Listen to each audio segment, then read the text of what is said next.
It all started around 8 o'clock Wednesday morning. Police responded to Wood Street in Richmond City after reports of a homicide. 46-year-old William Charity Jr. had been shot and killed. This began a hunt for an alleged killer. Marshals then began tracking their main suspect, Jatainen Fleming, who was also wanted on robbery and firearm charges. We had strong evidence, physical and witness statements, physical evidence and witness statements that led us to believe that he was the primary suspect in yesterday's homicide in the morning. Richmond Police Chief Brian Norwood gave details about the investigation at a news conference Thursday morning. Upon making contact with Mr. Fleming initially, he stated to us that you're going to have to shoot this out with me. As the day unfolded, police continued to track Fleming with help from the community.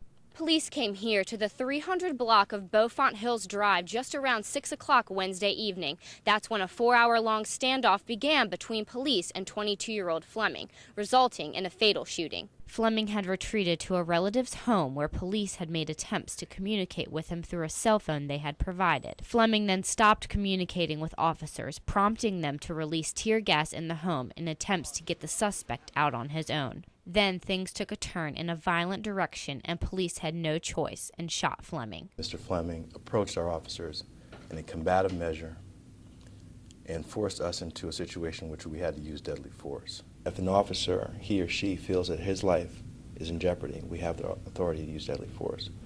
And that obviously was the case yesterday. It is unclear how many shots were fired or if Fleming was armed, but we do know 2 Richmond police officers were involved in the shooting and are on administrative leave pending the outcome of the investigation.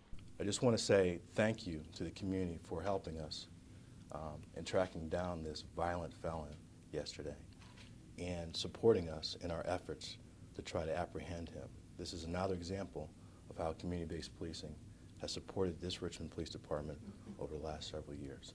Many details have yet to be released in this case because the Commonwealth Attorney continues to investigate.